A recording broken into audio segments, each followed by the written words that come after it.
Tim was a 43-year-old technical diver and a dive master with plenty of experience in the sport. He was in good shape and well known by the people in his town as a friendly and kind man. He oftentimes helped boaters at the local marina by cleaning hulls and diving to retrieve lost rudders and lower outboard units in both freshwater river and in the ocean environments.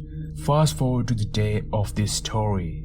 It was a busy weekend on the river marina when a recreational boater collided with another vessel and lost control of his large 40-foot-long pleasure craft. Within minutes, the boat sank to the bottom of the river. The people on board had made it to the shore, but the boat had gone down. It was approximately 50 feet down in the freshwater river. When this incident happened, the owner of the marina asked him if he was up to go and take a look at the boat and see whether there are any ways to bring it back to the surface. Before that, a local commercial diver had already agreed to do the job, but he wasn't available that day, plus his price was too high. So that's when marina's owner had asked Tim to do the job. Tim had never tried to raise a boat as large as this one from the riverbed before. The biggest thing he had ever dealt with was boat engines. But despite that, Tim happily accepted the job for half the price that the other diver had wanted to charge. He decided to start the retrieval of the boat the following morning. So the day before that, he planned the mission. He knew he had to make quite a lot of dives back and forth. He first would have to make several dives to place the lift bags on the boat. Second, he would have to make a few more to fill them all and then also bring the boat to the shore. He asked a bunch of friends also to come and help him with the equipment. They agreed and yeah, everything was going smoothly. In a flash, that day passed and the next morning came, the day of the boat retrieval. Before getting started with the main dives, equipment and everything else, Tim decided to go on a survey dive and check out the boat's condition and the environment around it. Plus, he would be able to determine how many lift bags he would need. Since it was only to take a look, Tim didn't ask for anyone to come along with him. You see, the boat had sunk out of the main shipping channel, and therefore the area was marked with the buoy to warn the other boaters to stay away. So, before Tim began his descent to the seabed, he geared up on the shore and swam straight from the riverbank to the buoy.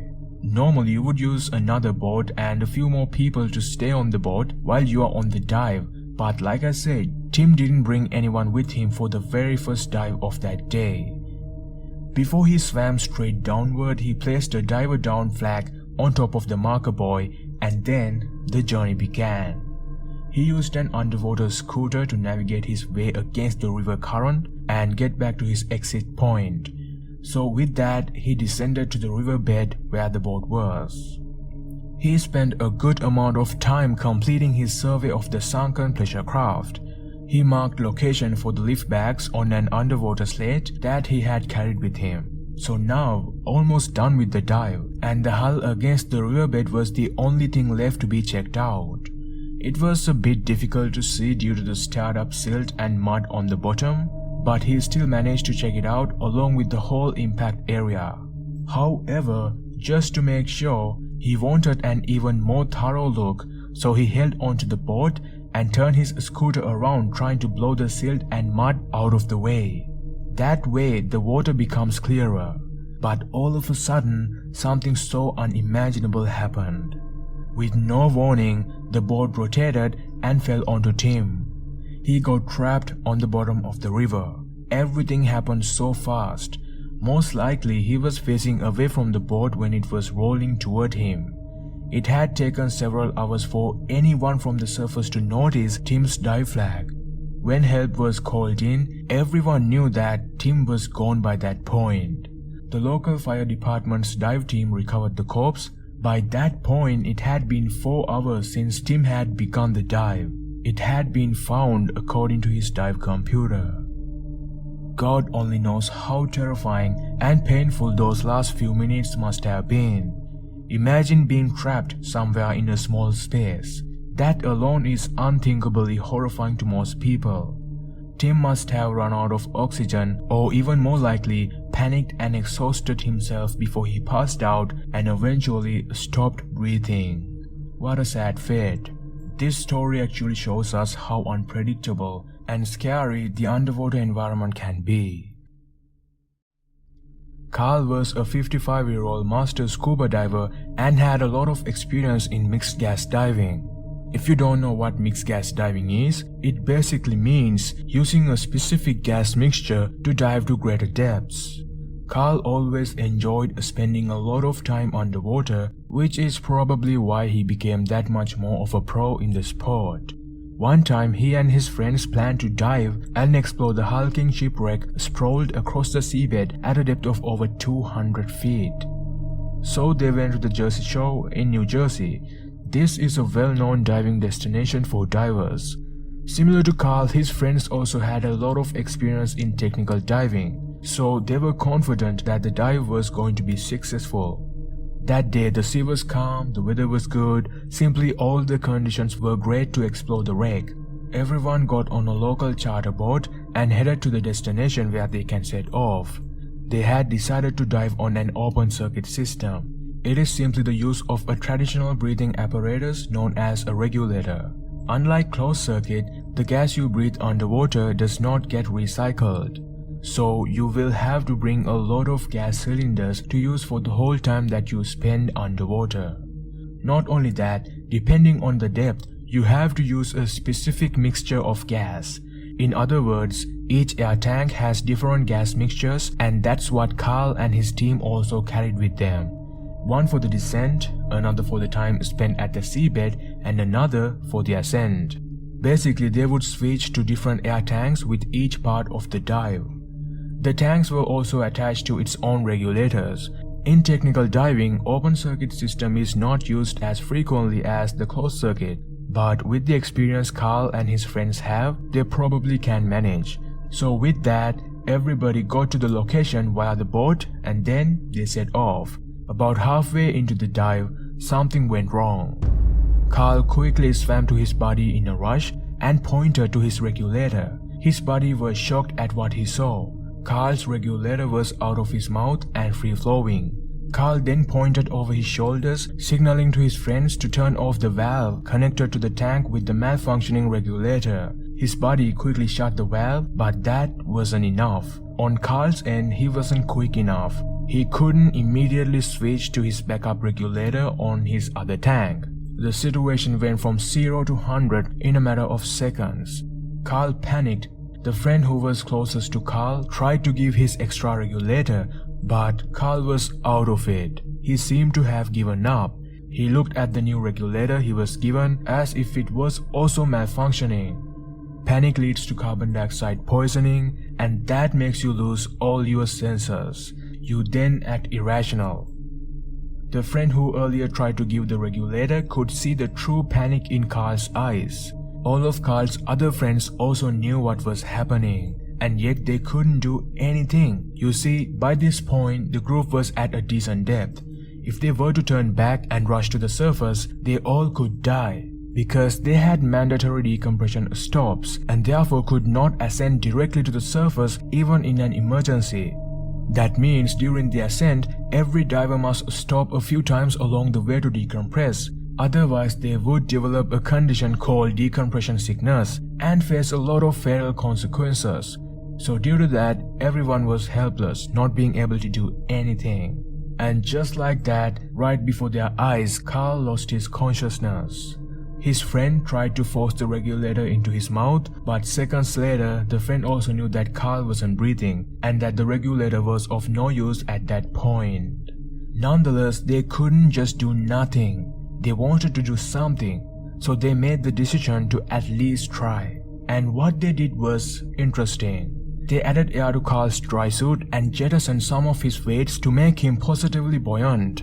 That was the only way to send Carl to the surface as quickly as possible. If the boat crew spot him floating on the water, they could try resuscitating him. At least that was the plan. And just like that, it worked. The boat crew spotted Carl on the surface and brought him on board, but their attempts to save him were unsuccessful. An unfortunate turn of events. See, nothing significant or hazardous happened. It was just a little mistake that led Carl to his death. all the training, experience and knowledge he had in the sport weren't enough. So that day, Carl passed away.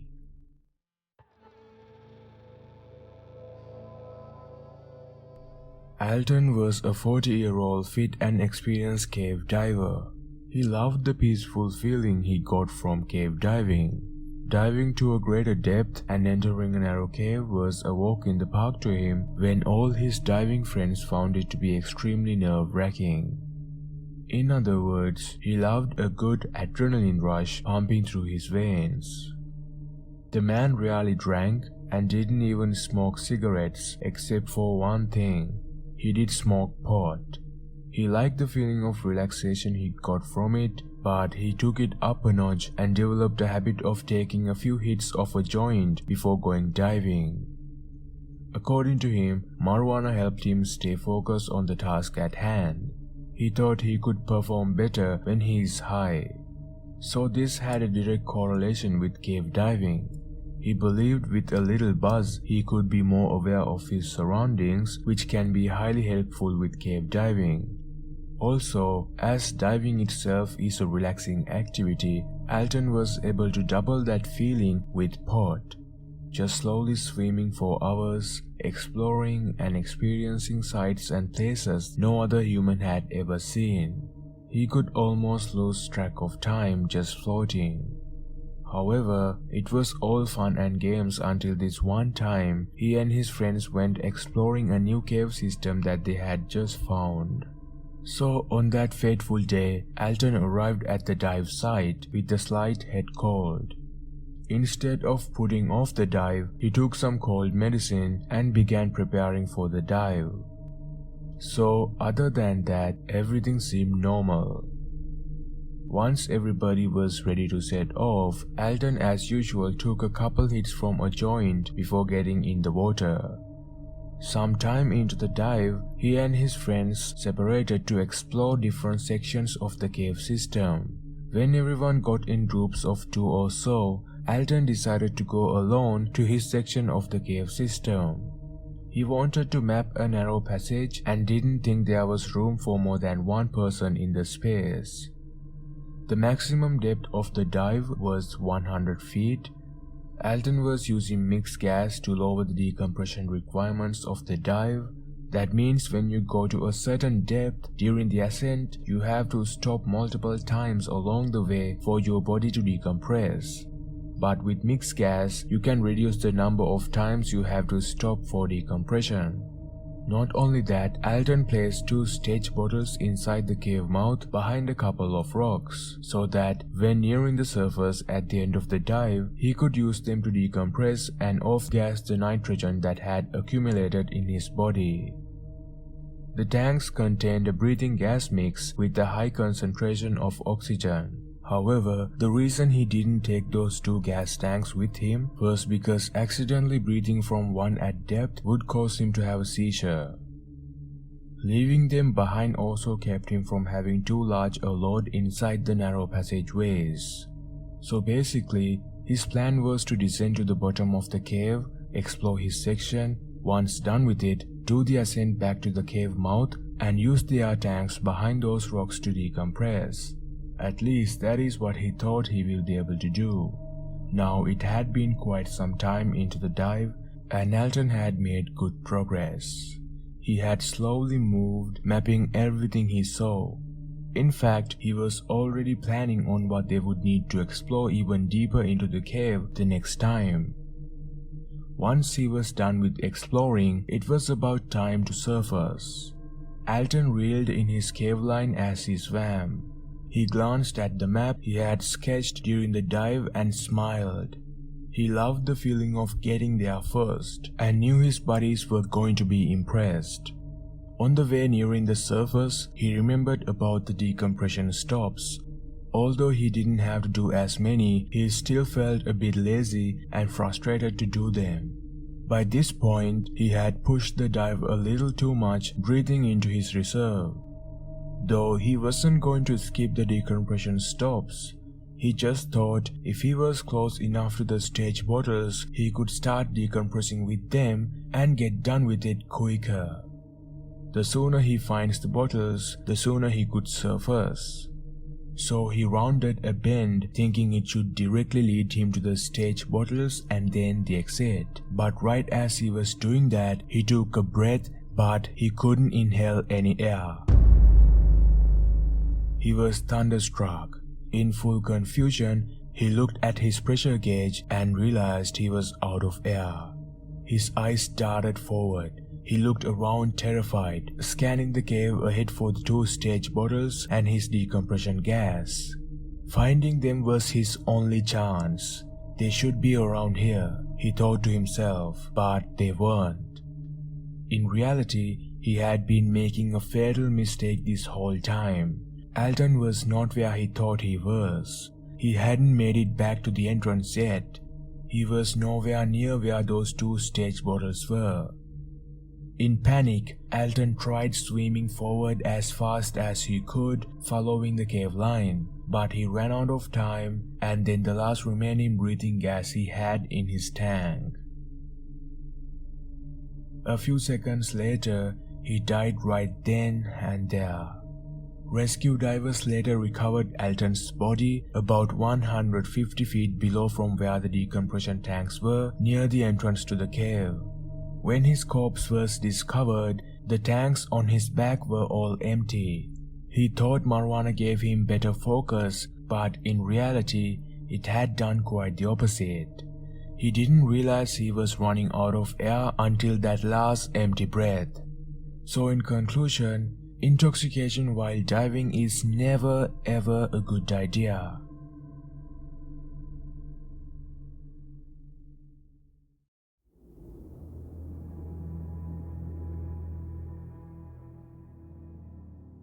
Villa had been diving on and off for over 10 years. Some years she dived frequently and others just a few times, but when it comes to the lobster season, she would always make it in the seawater. She was 44 years old and an overall competent diver with no known medical conditions. A long time ago, Villa and her dive buddy Dave had found a special spot where it was easier to find and catch lobsters. So this time also the two were super excited for the coming lobster hunting season. Their hunting spot was unique and hazardous.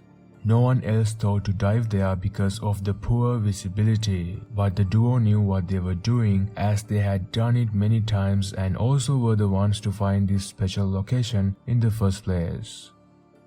So the day of the underwater hunting journey came. Their plan was to catch their limit in 2 easy dives. So to get to their lobster spot, they made a shore entry and then swam out on the surface to a marker buoy where they began their dive.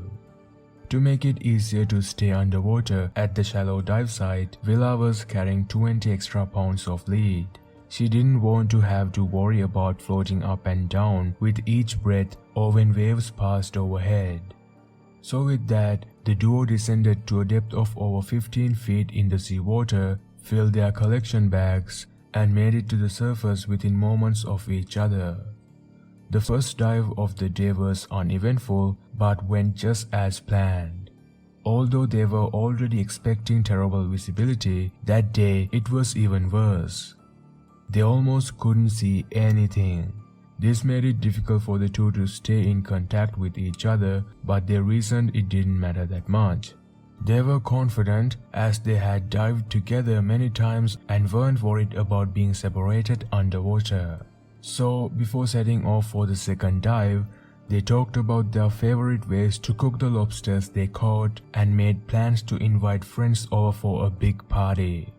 Then the two friends pulled their wetsuits back on and entered the water to swim to the marker buoy. The surf and the wind had picked up during the surface interval, making the surface swim harder. Villa swam to the buoy on her back. Due to the additional lead she was carrying, her buoyancy compensator was full. The pressure from the jacket-style buoyancy compensator made it hard for her to take a deep breath as she swam.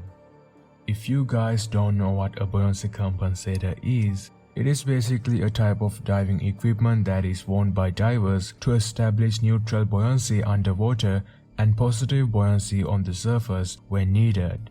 The buoyancy is controlled by adjusting the volume of air in the bladder. In other words, simply, with it you can either float on the water or sink directly to the bottom. Alright, back to the story. So both Willa and Dave got pretty winded on the surface, which took them longer to get to the buoy.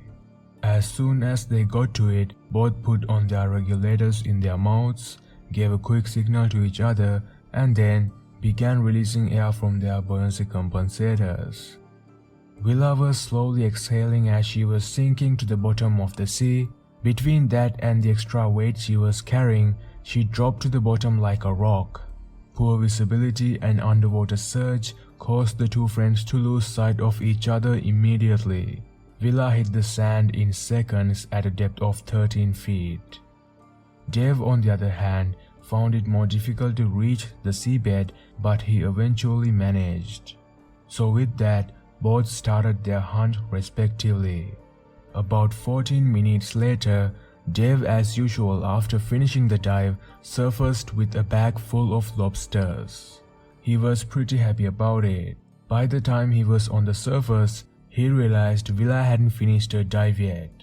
He wasn't worried, the dive depth was very shallow, so he decided to wait. About 15 minutes passed. Now Dave began feeling a bit nervous.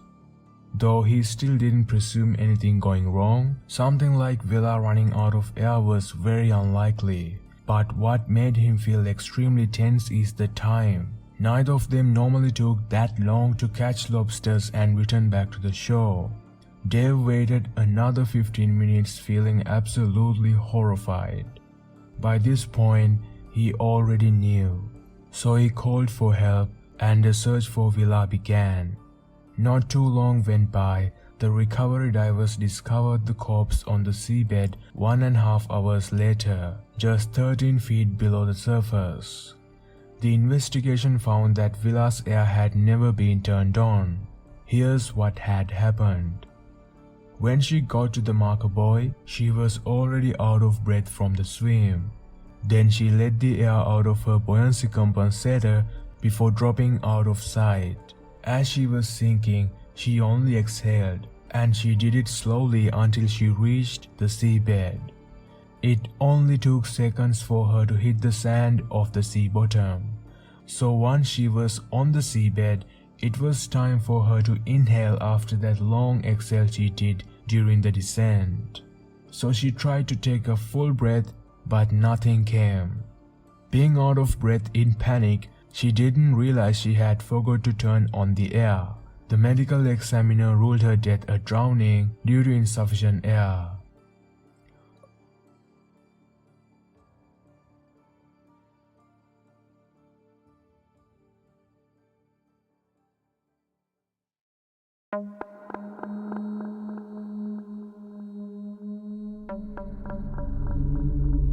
James loved diving, and especially the gear needed for it. He liked tinkering with new gear and checking out catalogs and displays at the local dive shop. His friends oftentimes suspected the whole reason he pursued cave diving is to play with the tech gear that level of diving required. On dives, he liked to carry extra equipment like multiple tanks and regulators. His friends often heard him say, "There isn't a problem in a cave that an extra regulator cannot fix." Though James' only problem was that he never spent time planning or reviewing how to use all his equipment in a life or death situation. One time, he was cave diving and saw a group of divers using underwater scooters. He had never used one before, but after seeing how cool and effortless the dive those divers were making, he decided to buy one himself. He told his friends how cool the other divers looked soaring through the water. So as soon as James' new underwater scooter was delivered, he charged its battery and planned a cave dive. Two of his dive buddies agreed to join, but neither of them had scooters. While James would use his scooter, they said they'll do a standard progression through the cave system which they had done many times before.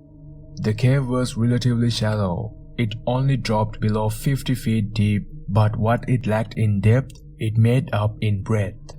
The cave system sprawled underground through the limestone for miles, branching off in every direction like veins in a leaf.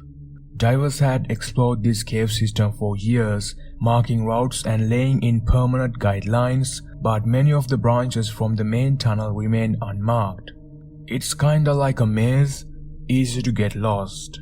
So James planned to cruise ahead of his two buddies with the scooter, following the permanent guideline installed through the main passageways of the system.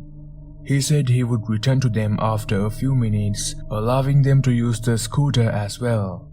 So with that plan in mind, the trio entered the water. They felt pretty relaxed, making jokes at the expense of each other. James was excited about his scooter. He played around in the open area of the spring for several minutes, getting a good feel of his new toy and how it responded. After turning some loops underwater, he was ready to begin the dive. James cruised through the open water where the flow of the water pushing out of the spring is the greatest, while his buddies struggled against the water's force. This underwater scooter was a game changer. James was having the time of his life. However, in his excitement to use this new toy, James didn't realize he left his friends behind almost immediately. After some time, he had already sailed through multiple passageways. James released the trigger on the scooter and hovered in the water for a minute. Since he didn't have any experience diving with the scooter, he wasn't completely sure what he was doing.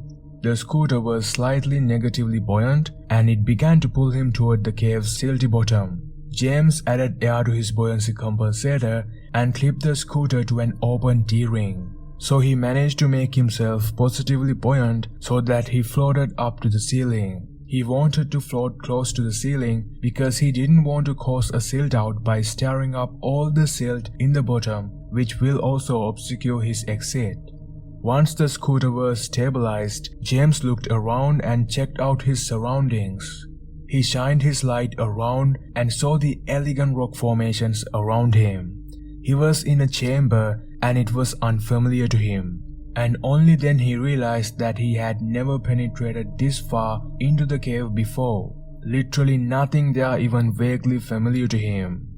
To make matters worse, he realized he had spent too long inside the cave when he checked his dive computer. It had been 20 minutes since he entered the cave, far longer than he had planned. His next big concern was air, but luckily, when he checked his pressure gauge, he saw he still had plenty of air in the tanks. As James was having an incredible effortless ride with the scooter, he became careless. He let the scooter do all the work only to end up in this chamber. James scanned the room again. It was only about 10 feet high but seemed to go on forever, at least beyond the range of his dive light in either direction. Now he was in the center of this room and after a while, he couldn't even tell from which direction he had entered this chamber. He checked the floor of the cave with his light to see whether the permanent line was there, because normally, when divers first map a cave, they place directional arrows on the line to indicate the way back to the main line and the surface. Basically with it, James can find his way back out of the cave, but to his bad luck, there was no line, which could only mean that he was the first human ever to get to this chamber and no one else has explored or mapped this area of the cave. James was lost in this maze-like cave system now. He didn't know which way he should head to find the way out before his air runs out. When he realized he is in grave danger, he began to panic. And from there onwards, what really happened to James was unclear. He was supposed to return back to his dive buddies after several minutes, but after waiting for some time, his buddies realized something must have gone wrong. The last time they saw James was when they all entered the cave. So the two friends then quickly surfaced and decided to wait a bit more, but then when they waited beyond when James' air supply should have been exhausted and still saw no sign of their friend, they alerted the authorities. A local dive team immediately arrived at the cave's mouth and entered the spring to search for James. The search took way longer than they had anticipated. probably because the chamber James was in the middle of nowhere inside the cave. Rescue divers had to go much deeper and farther into the cave to eventually find James' body. Yeah, he had passed away by that point. When they found James, he still had air in his tank. It was a bizarre finding because everybody presumed he must have run out of air. According to the investigation, it was theorized that when James realized that he was lost and had no hopes of finding a way out, he panicked. He panicked a lot, which then led him to hyperventilate and pass out. Once he was unconscious, his regulator slipped from his mouth and then he drowned. That was the best explanation as to how he must have died. James made more than one fatal mistake beside the obvious one, which is not having enough training. He didn't have a proper plan, and also he didn't know how to properly use an underwater scooter, especially in a very dangerous cave system. He therefore suffered an unfortunate fate that he could have easily avoided with better planning and preparation.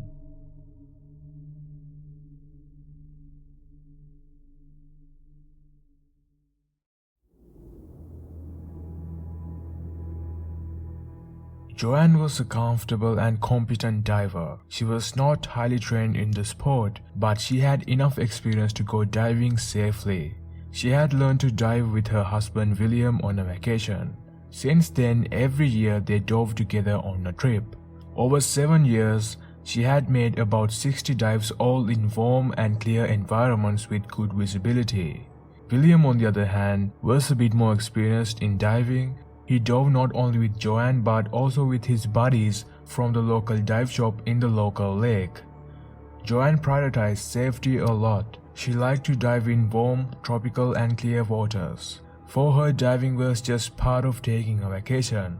So diving in a cold lake with murky water was never her thing.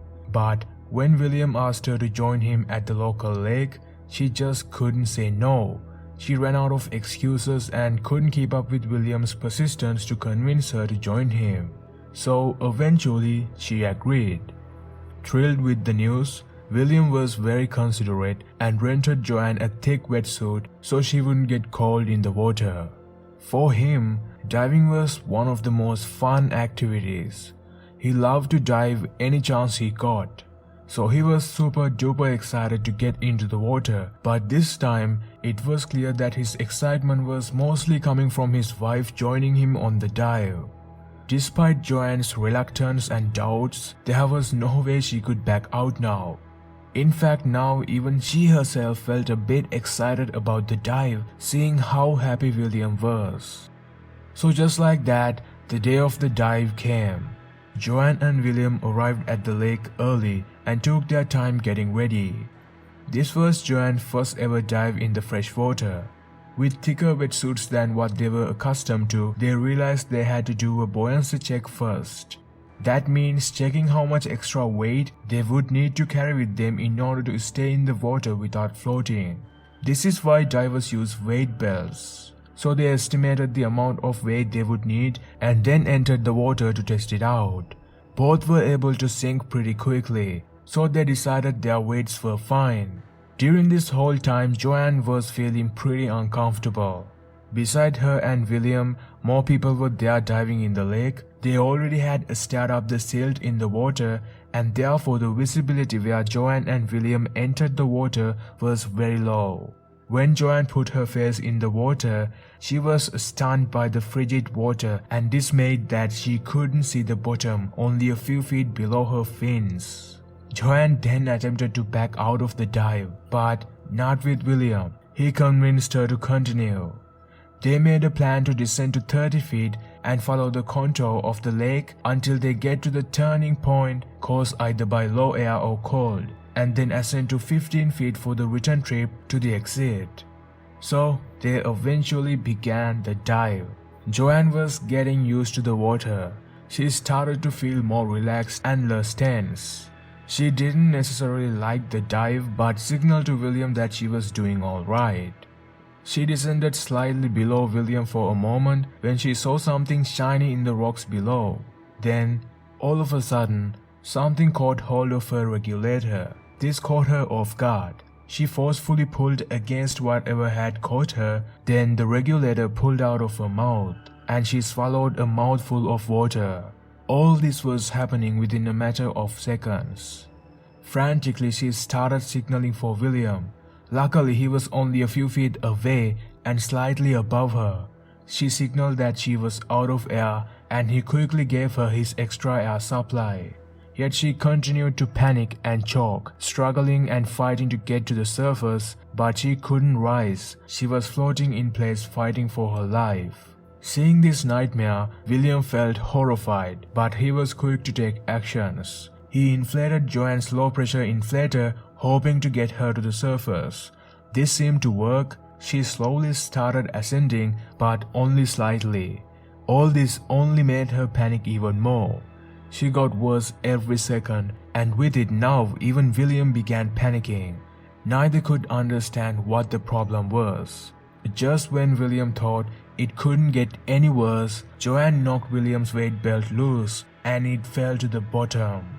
William all of a sudden began to float toward the surface away from Joanne.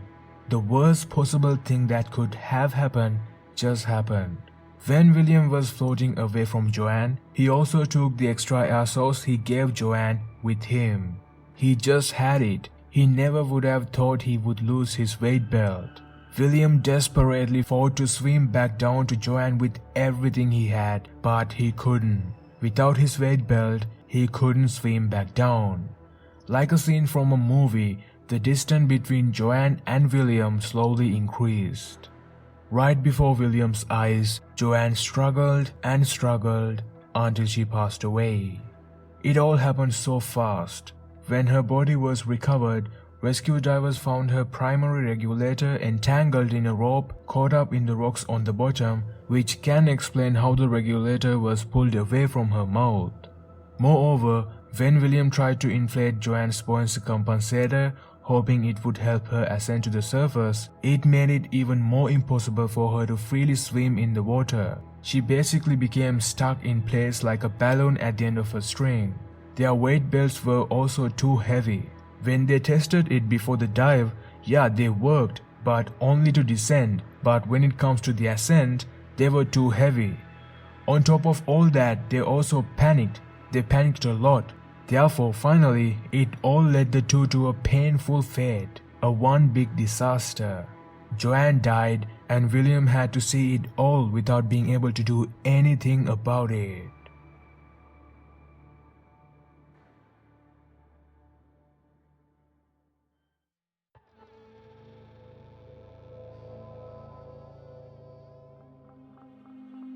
Don was a 27-year-old scuba diver. He held an advanced open water certification and had made over 100 dives within a span of 2 years. He was in good shape with no known health problems. As he was a big man, his doctor had told him to lose some weight. However, as it wasn't causing any immediate health issues, it wasn't a huge concern for Dan at the time. He was obsessed with diving to insane depths and setting new personal depth records. One time he had a simple plan, a plan to make a new diving record. So he asked 3 of his diving buddies to help him set this new personal depth record. Though he had one special condition for the dive. He was going to make the whole dive with only one air tank. He wanted to brag about how he dove below 250 feet on one single air cylinder. So Don had a decent plan. You see, as he makes the dive and reaches a depth of 250 feet, his friends were tasked to set themselves at various depths along the way to serve as support divers in case something goes wrong. This way, even if Don ran out of air, one of the 3 support divers could give him a new air supply.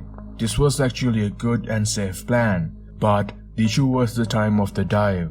All 4 divers could only get together after work, which is around night time. So after discussing about it, they decided to make the dive at night. In fact, Don even reasoned that diving at night would make it easier as everyone would be able to see each other's dive lights if they ever got separated. So, at the agreed time, everyone arrived at the dive site. Everything was in place. Don was feeling pretty good and ready. He thought, "Tonight is going to be the night I set a new personal depth record and break 250 feet of seawater on single tank." He already couldn't wait to get back to the dive shop and tell the gang about his new cool record. Where they were going to dive that night was a protected ocean cove, and so they entered the water from the shore. The underwater terrain dropped off, quickly going hundreds of feet deep before leveling off. Instead of descending directly down a line, Don planned to follow the bottom terrain to reach his goal. Surf was normal for the entry, and the first few minutes of the dive went smoothly with no issues whatsoever, though the visibility was a little low at the dive site due to the recent storms. But Don and his friends never considered aborting the dive, probably because they could just see clear enough to not make any mistakes at depth. The 4 divers were in 2 buddy groups. In Don's team, his dive partner accompanied him to 100 feet and then stopped to wait for his return. His task was to give Don air from his extra air source in case Don ran low on gas.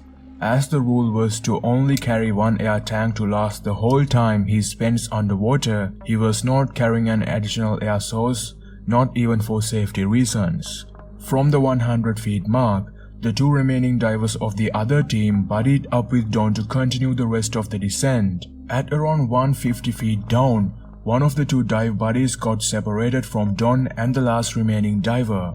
This lost diver wasn't really lost. He had searched for Don and the other dive buddy for a while in the poor visibility, but after not finding anyone, he returned to the surface. He later said he felt the effects of nitrogen narcosis and therefore didn't feel well enough to continue searching for the others. Under his circumstances, he did the right thing by surfacing. But what he didn't know was that Don and his dive buddy from the team kept on making the descent. They finally got to 200 feet, but at that point, Don's dive buddy had a problem. He had vertigo and signaled that he cannot continue the dive anymore. Now, remember, he was the only support diver left to help Don in case something goes wrong.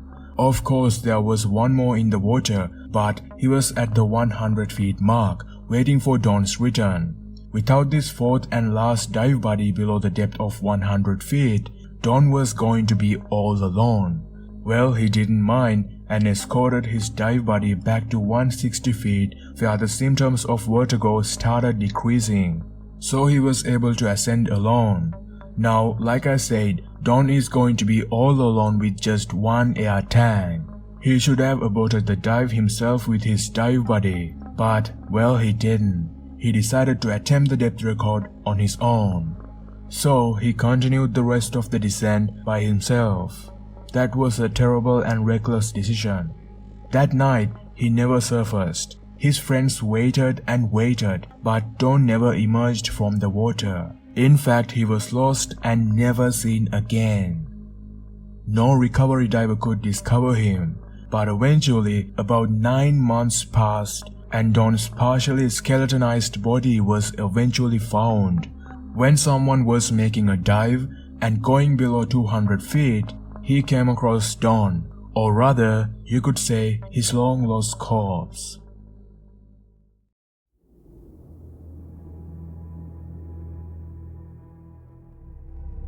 Phil was a 34-year-old avid scuba diver.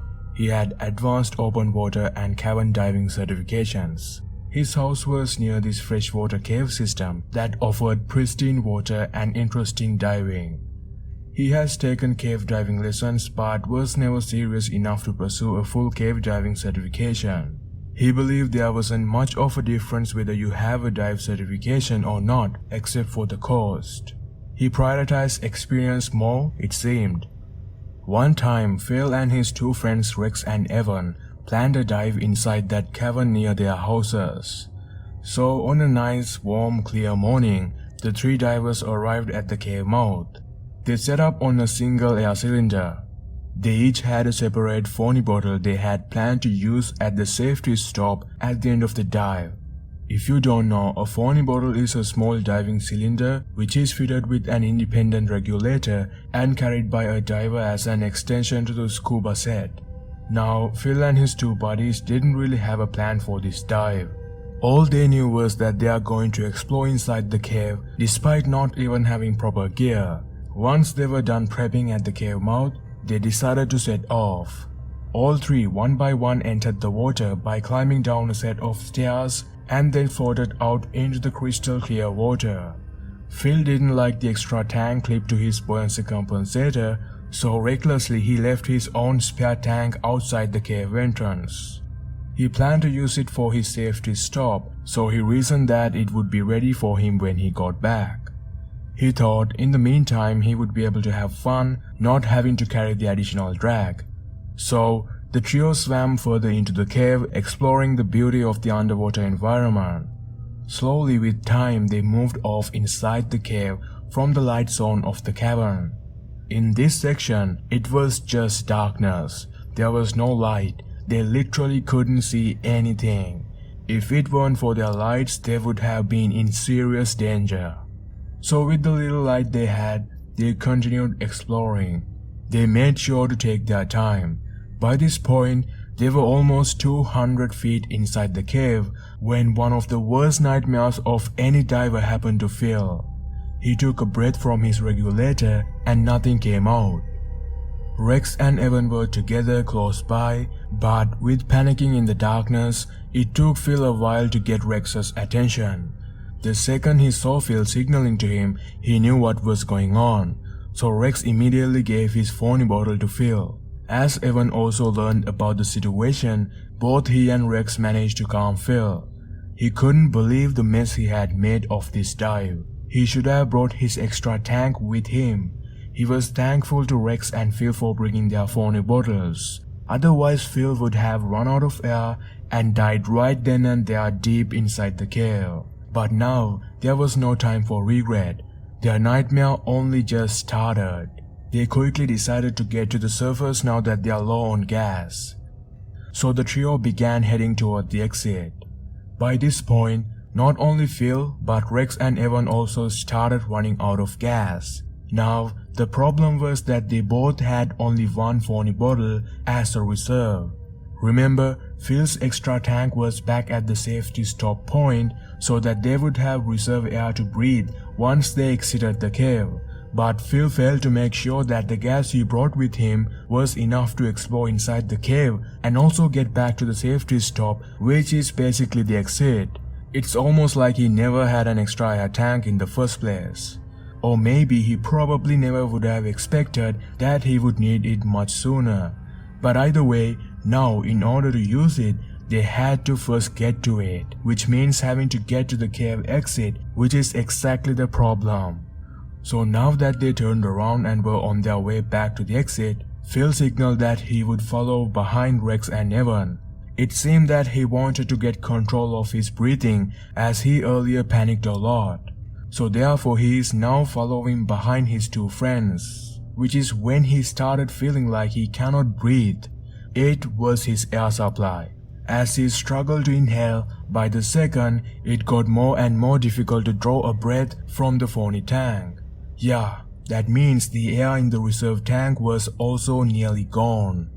Phil came to an agonizing realization, though Rex and Evan had no idea. They were so focused on not spending too much of their gas that they had thought Phil was right behind them, but in reality, he wasn't. In fact, he was missing. When they realized that, they were already at the safety spot, which is the cave exit. They knew at that point, Phil must probably be dead. It was such a harsh reality for them to accept. Later that day, a recovery team had found Phil's corpse and brought it out of the cave. There is no way to exactly know about his last moments or what exactly happened to him on the way out behind Rex and Evan. Maybe he panicked too much, or maybe he got lost, or maybe both. But his death was declared a drowning from being trapped inside a cave with an exhausted gas supply. You see, Phil violated more than one rule of cave diving. Without any safety measures, they moved beyond the light zone. The fact that they were nearly 200 feet deep inside a cave without enough gas is just already enough reason as to why things turned out the way they did.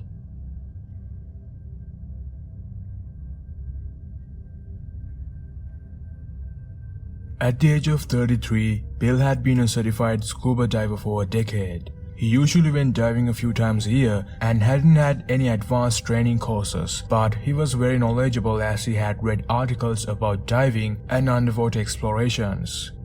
He had a dream to dive alongside legendary explorers he read about in stories. In fact, he was confident that someday he will be able to. He just wanted to earn his spot on an expedition by proving he had been there and done that. He wanted to do something extraordinary with diving for that. So with that goal in mind, he planned a dive with his buddy Tony. On that morning, it was cloudy and cool, not too bad for diving. The sea was calm and the wind wasn't as strong. So they took a charter boat to the dive location. It was steady enough to handle the waves. About an hour passed, they reached their dive site. With Bill and Tony, several other divers were there to make a dive, except they had a different destination to reach in their dive. They all teamed into groups, so Bill and Tony as a team first geared up to enter the water before others. When the boat crew gave the go-ahead, the duo jumped into the water. Their destination was a shipwreck rest at 120 feet of seawater. Though Bill and Tony had no intention of descending all the way down to the seabed. They planned to penetrate the wreck from an opening on the main deck and make their way into the famed interior cargo hold. For them, it felt like trying to reach Mount Everest. They had to be quick and not waste too much of their energy and gas. Both were using a standard recreational diving setup with a single aluminum 80 cubic foot tank each. They had limited bottom time as the ascent and descent would already take most of their dive time. So what they planned was to get in, take a few selfies and ascend back to the surface. So for the first few minutes of the dive, everything went smoothly. After a brief body check, the duo began their descent along the anchor chain. They tried their best to control their breathing as they wanted to conserve as much air as possible. That way, they could spend slightly longer at the shipwreck taking more selfies. However, they were able to get to the wreck a bit sooner than they thought, which was already good news. They quickly found the doorway to inside the passage that would lead them to the cargo hold. After a final okay, they took off inside the wreck. Bill was the first one to enter and Tony was right behind him. At least that's what Bill thought, but within a minute or two, when Bill tried checking on Tony, he was gone. Nowhere to be seen. Apparently, Tony had stopped for a second to look down a passageway, but when he looked back at Bill, he was gone, fully out of his sight. Tony wasn't going to risk exploring the wreck on his own, so instead he searched around trying to find Bill, but after several minutes, his time was up to ascend. He turned around and made his way out of the ship. Although he should be ascending by that point, he still decided to wait near the passageway for Bill for several more minutes. Meanwhile, on the other side of the wreck, Bill was safe and sound. Although he lost sight of Tony, he wasn't too worried about it. Once he reached the cargo hold of the wreck, he knew he accomplished his goal. This wreck is not like the others. Only one diver had ever gotten to this wreck and explored inside. He was considered a legend at the time. So Bill knew him being the second diver to ever touch this wreck, he was also going to be a legend. So he got some photos and spent some time exploring and enjoying the wreck. However, there was a problem, and it was a deadly one. So when Bill was having the time of his life, Tony was still waiting outside of the shipwreck. He couldn't just leave his friend. But after a while, he had no choice. He had to begin his ascent as he was running low on gas. Once he surfaced, he looked around for Bill, but no, he wasn't anywhere near his side to be seen. Tony kept on checking his watch to see the time, and once the time they had planned to end the dive was past and still Bill didn't surface, Tony knew it was about time he alerted the boat crew. Immediately recovery divers were called in and they began a search for Bill. After hours, Bill was found in the cargo hold. His tank was empty. What exactly happened to him or what the problem Bill faced inside the wreck was never found. Whatever it was, it made Bill not want to ascend. Maybe he didn't know how to get out of the shipwreck, or maybe he panicked seeing something inside the wreck and exhausted all his air. Nonetheless, Bill's official cause of death was stated as a drowning due to insufficient air. You could consider this case a mystery, but considering all the bad things that could happen to a human underwater, maybe Bill's death is not such a mystery. Either way, both people in both stories were met with tragic fates. Their deaths should never have happened like the way they did. Humans make mistakes and you always pay a price for that. Sometimes it could be money, a loss of a friendship, a relationship, or even sometimes it could be your own life, or even worse, the life of someone else.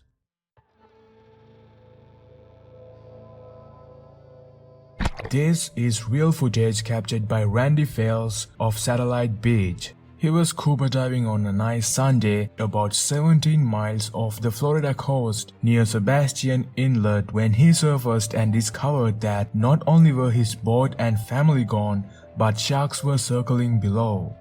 Randy, who is 68 years old at the time, had been a scuba diver for 35 years as of the time of this incident. And this was the first ever time that anything this terrifying and close to death has ever happened to him.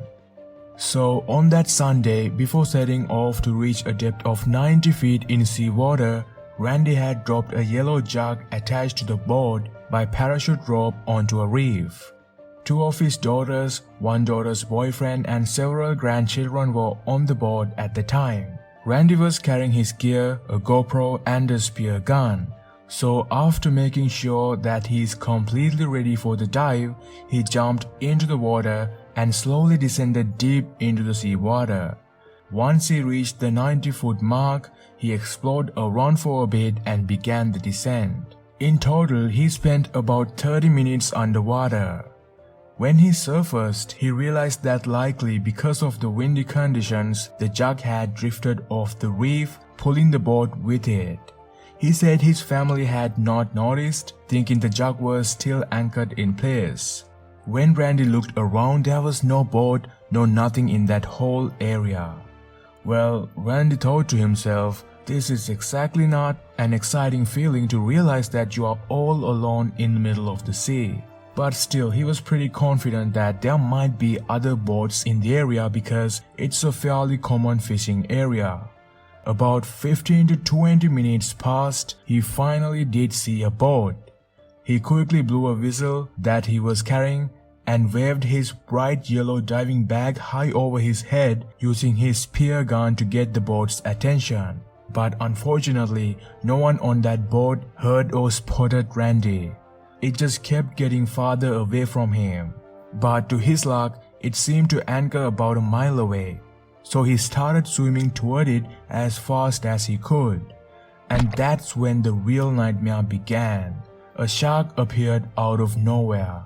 He kept getting bolder, a little closer. The closest he got was he rubbed Randy's leg with one of his pectoral fins. Completely horrified, Randy went into a little bit of a defense mode and then the shark veered away. So with that, Randy couldn't continue swimming toward that boat anymore. He just couldn't move much because it might take too much of the shark's attention.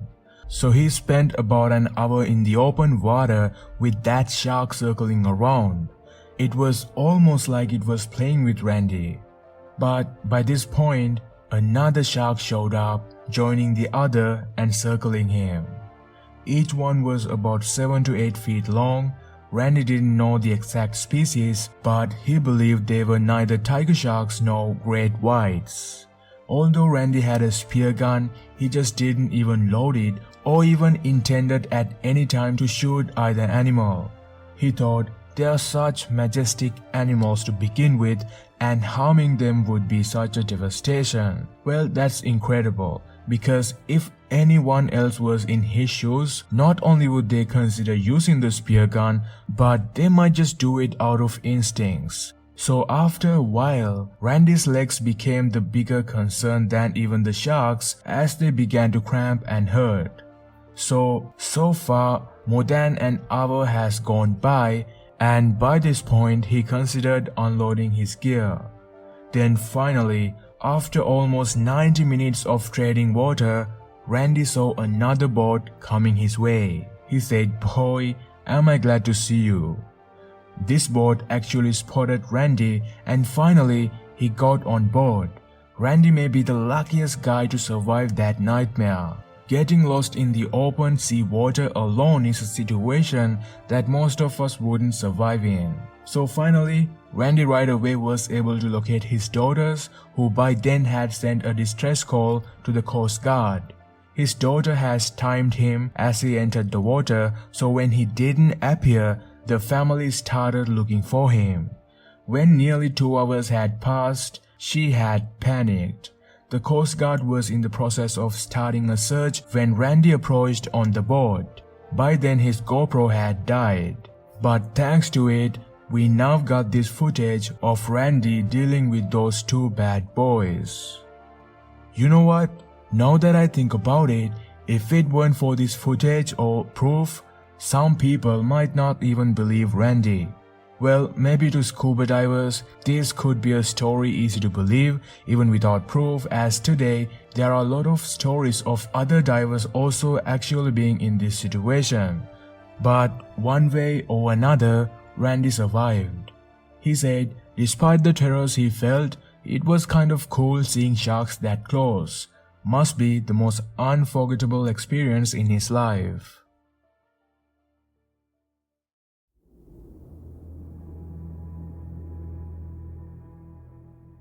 Brad and Shay were husband and wife. Something the two had in common and loved doing together was cave diving. They were so close and in sync with each other that they could anticipate each other's moves before they even happened. Both were experienced cave divers. To them, there was no greater thrill than finding new passageways in underwater caves. Although Brad was a cave diving instructor and typically led the way in explorations, Shay wasn't far behind him. The couple were in their mid-40s at the time. One time, Brad and Shay joined a cave exploration with another pair of divers. The cave system they planned to dive was very familiar to all 4 of them, as they had ventured inside it before more than once. However, this cave system was huge, and despite the many times they had explored it already, Brad and Shay never stopped looking around for new offshoot caves. They knew there was more to this cave in the darkness, but most of the time, they didn't see much. New passages would go only a few feet before closing off to nothing, but it didn't keep them from searching. So, on that fateful day, before they set off, they did a decent amount of planning. Both divers on the other team had been certified for cave diving by Brad, so he knew their skill levels and was very comfortable with them. Brad and Shay decided to let them lead, laying out the cave reel and controlling the dive. You see, a cave reel is a strong, thin line attached outside or just inside a cave opening that divers use to find their way back to the surface. Normally, divers make sure to never leave the reel without tying another line to it so they don't get lost in the system. Also, when coming up with the dive plan, cave divers determine their bottom time using the rule of thirds. If you don't know what that is, it's basically about allocating 1/3 of their air for cave penetration, another third for the return to the surface, and then the remaining 1/3 for any emergencies, though some prefer having even greater reserves. Now, in their plan, Brad and Shay agreed that when any member of the group hit the rule of thirds and determined it was time to exit the cave, all 4 of them would begin making their way toward the surface, which is simply the safest decision. Although the recent rains had churned up the water somewhat, making the visibility a little low, they all agreed that the conditions would make the dive much more interesting and exciting. So finally, the 4 divers entered the freshwater spring and gradually made their way to the cave mouth. The lead diver secured his line outside the cave and signaled to everyone that they all can enter before he moved forward.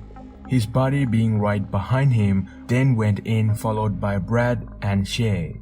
They knew the visibility is not going to be any good, but it was far worse than they had expected. But still, they kept moving forward. Brad had this saying, "Any day diving is a good day," so no one really thought of aborting the dive. Although they were in one group, Brad and Shay as the second team held back a little and let the first pair swim a few meters ahead to keep from interfering with them, which is when Brad spotted a small opening off to one side of the corridor. As it leads off the main cave system, they thought it might lead to a totally unexplored section of this whole cave system, which is exactly the kind of thrill they were looking for. So, without hesitation, the two decided to check it out, though they didn't let the other two on the dive know that they were taking off.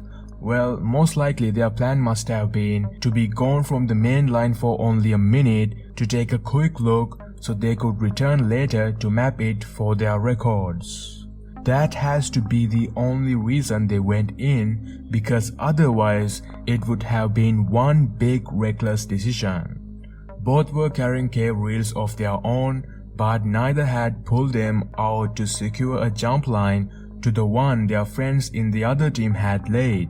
Brad and Shay, being expert divers, are making a fatal mistake here, though there's no way to know the events after that.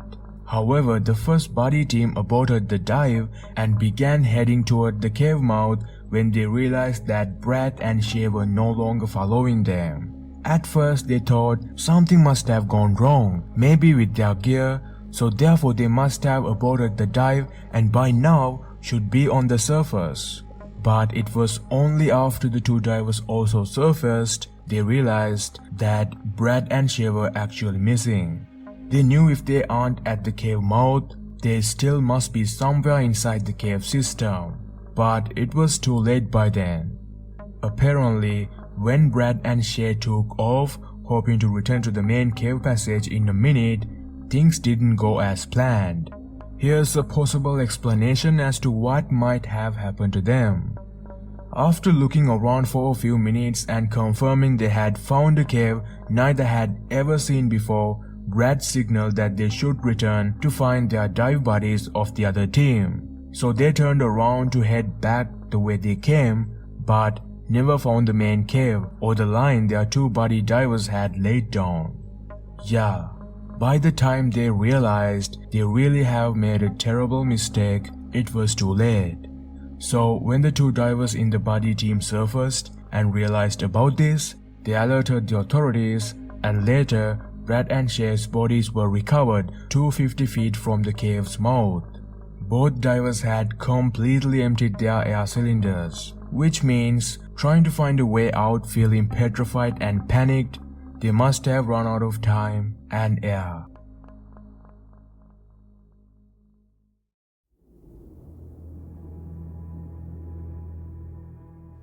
In 2014, a free diver was dragged into the deep ocean by a killer whale, and here's what happened to him. Levi Gavin was 23 years old and he was a free diver from New Zealand. He dives into deep waters on one breath without any breathing apparatus. Descending deep into the ocean while holding your breath sounds too risky and scary for most people, including myself, but Levi is an exception like every other free diver. He's not scared, but most importantly, he was pretty good at it. So on February 10th of 2014, he was free diving with his cousin collecting kina and crayfish at Hora Hora estuary 30 kilometers east of Whangarei. By the time they were almost done with the dive, they saw a part of Orcas about 300 meters away from where they were at the time. This was basically a sign that it was about time for them to get to shore. So both Levi and his cousin started to make their way towards the shore, and that's when an orca had swooped in too fast for them to evade it. It appeared out of nowhere and grabbed the catch bag that was attached to Levi's right arm. It caught him off guard. He didn't have time to react, but even if he did, he wouldn't have been able to do much against that orca. The second he was grabbed by it, his goggles came off and kept flapping on his face, but the orca just kept going. He tried to open his eyes, but all he could see was little white bubbles. It felt too fast for him to process, so he just closed his eyes and tried to stay calm and relaxed. Yeah, that sounds impossible. I mean, imagine trying to feel calm and collected as you are being dragged deeper and deeper underwater by a giant sea creature. I mean, it's understandable. Any human would just freak out and just die, probably. But well, Levi was different. His instincts were so good that he was able to stay calm and level-headed and not panic at all. By doing so, he did not waste any more of his energy. Otherwise, he could have used his last breath, which was the only air he had to survive. He couldn't even think about anything at the time. It was that intense. But this angry orca just kept dragging him beneath the water for almost a whole minute. However, miraculously, the rope connecting him to the catchback came undone, and he was able to free himself from the death spiral. Luckily, he was not hurt at all.